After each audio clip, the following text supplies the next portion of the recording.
Chapter 10 Be Myself Fan. Aku baru mengumpulkan 6 set. Hanya saja beberapa herbal terlalu langka, jadi aku hanya bisa menemukan 6 set. Meskipun aku sudah mencari di seluruh asosiasi alkemis.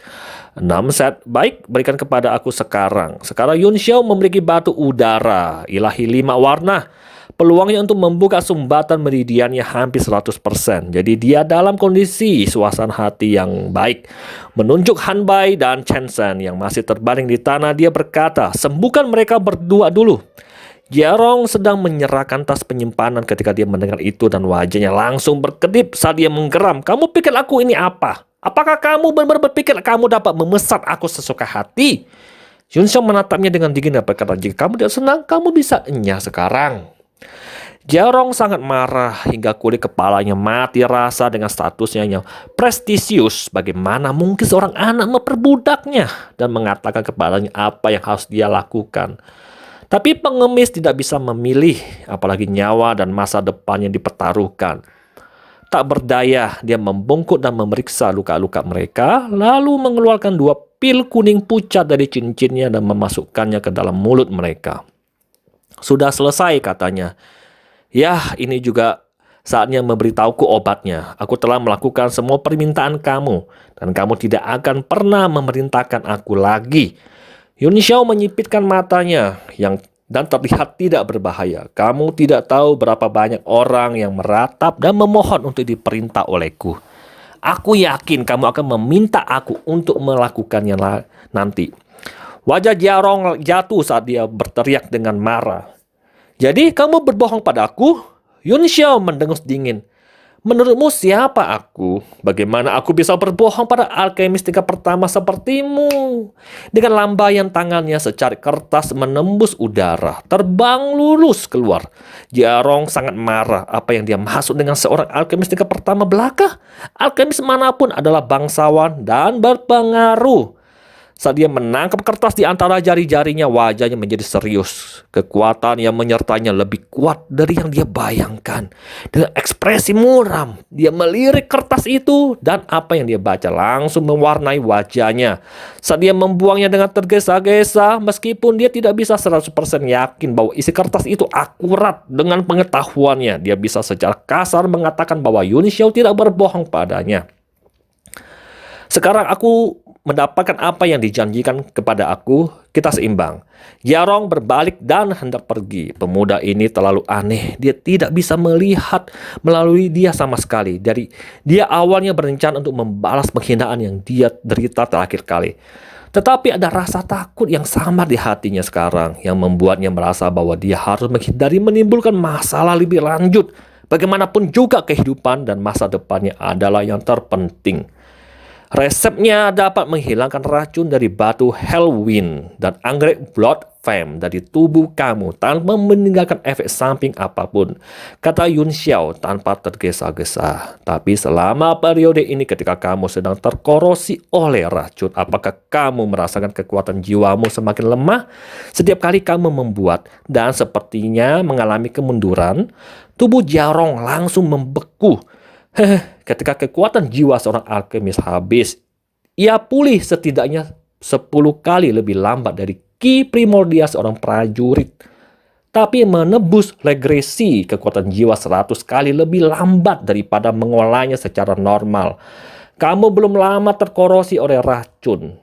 Tetapi dengan bakat kamu, itu akan memakan waktu setidaknya 20 hingga 30 tahun jika kamu ingin kembali ke alam asli kamu. Dan peluang kamu untuk membuat terobosan dan menjadi tingkat pertama. Alkemis kurus. Ya, aku tidak ingin memberi kamu pukulan yang terlalu berat. Jika kamu beruntung, kamu masih memiliki harapan untuk mencapainya dalam 50 tahun. Wajah Jiarong menjadi sangat pucat. Dia tahu semua hal ini. Alasan mengapa alkemis menikmati status yang begitu tinggi adalah karena budidaya kekuatan jiwa sangat sulit dan hampir tidak mungkin untuk pulih setelah kemunduran. Dia sudah berada dalam jarak tertentu untuk menjadi seorang alkemis tingkat pertama. Dan jika dia ingin menembus ke level itu akan menjadi 50 tahun kemudian, yang membutuhkan keberuntungan juga.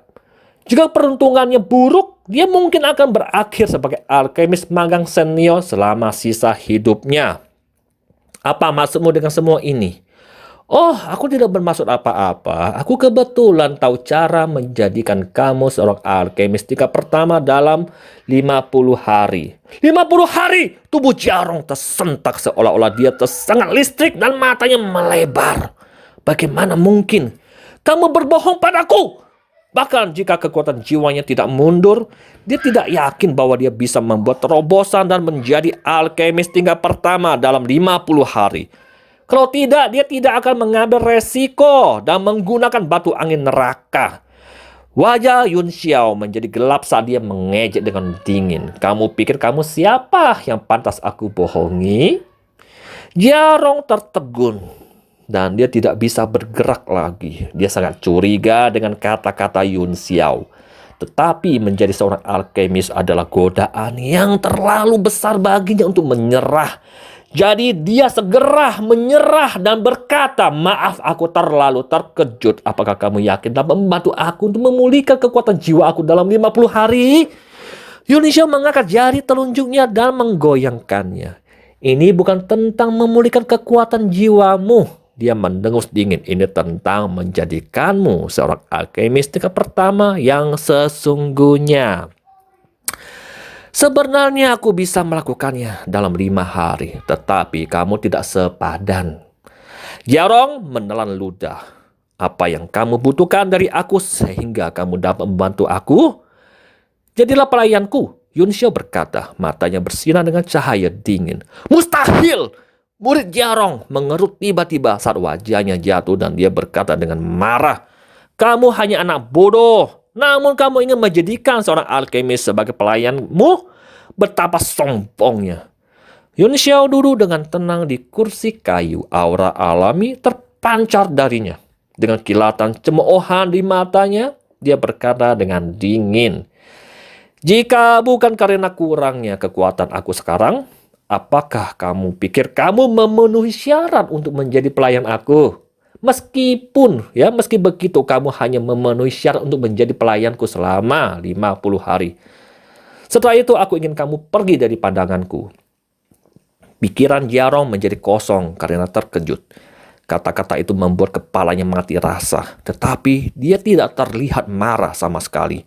Penghinaan dan sikap merendahkan yang terselubung di mata anak nakal ini sama sekali tidak palsu tetapi wajar. Seolah-olah dia benar-benar tidak pantas menjadi pelayannya. Ya Tuhan, apa yang terjadi? Siapa bocah ini? Orang gila? Tapi jika dia orang gila bagaimana? Dia bisa mengetahui masalahku hanya dengan pandangan sekilas dan bahkan memiliki cara untuk menyelesaikannya. Aku telah mencari di seluruh asosiasi alkemis tetapi tidak dapat menemukan solusi. Apakah kamu merasa sedih menjadi pelayanku? Suara samar Yun Xiao melayang. Sampai apa tentu saja aku merasa sedih. Jarong memarahi dalam hatinya ketika cahaya keemasan yang aneh tiba-tiba melintas di mata Yun Xiao.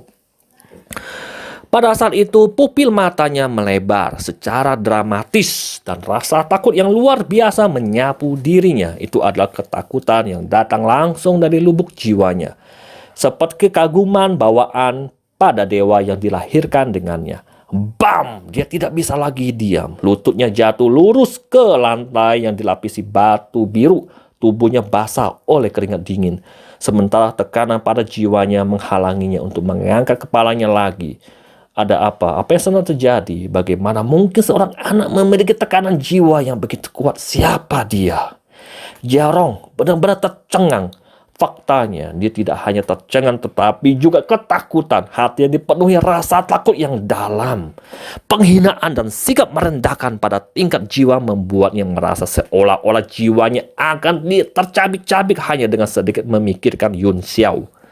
Rasanya seperti seorang prajurit yang unggul bisa membunuh seorang prajurit magang dengan sejumput jarinya. Aku akan memberi kamu 3 napas untuk memikirkannya. Apakah kamu bersedia atau tidak? Mau atau tidak mau? Jika dia menerimanya, dia mungkin naik ke puncak. Dan jika menolak dengan keras, dia mungkin akan menyesalinya seumur hidupnya. Aku bersedia. Jaro mengatupkan giginya seolah semua kekuatannya telah habis untuk mengucapkan beberapa kata ini.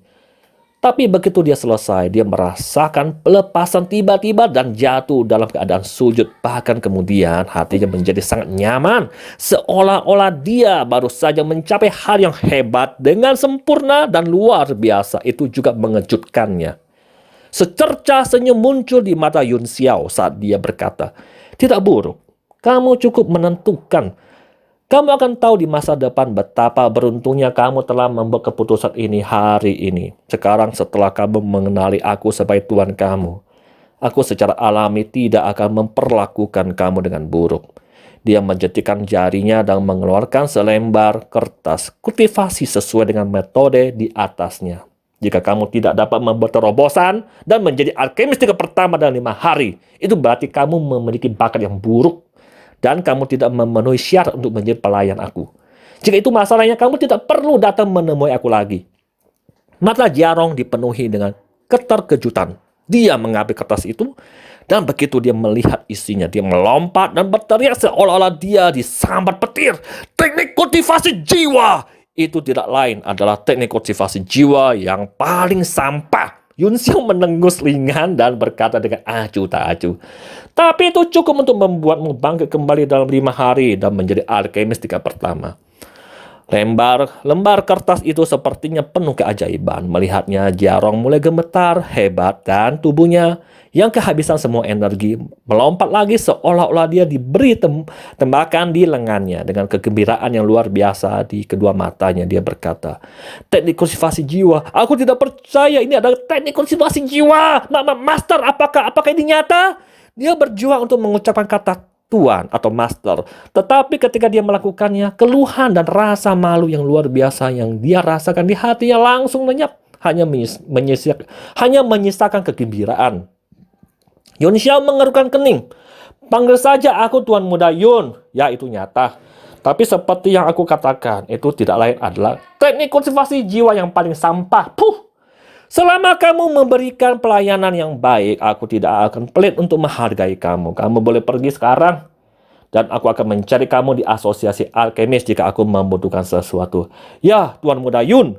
Jiarong mengeluarkan kotak batu giok yang indah sambil gemetar dan meletakkan kertas di dalamnya sebelum dengan hati-hati memasukkannya ke dalam cincin penyimpanannya. Kemudian dia membungkuk pada Yun Xiao dan pergi.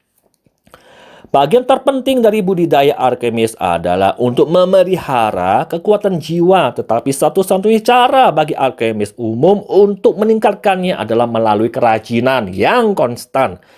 Hanya dengan begitu kekuatan jiwa dapat meningkat pada tingkat yang sangat lambat.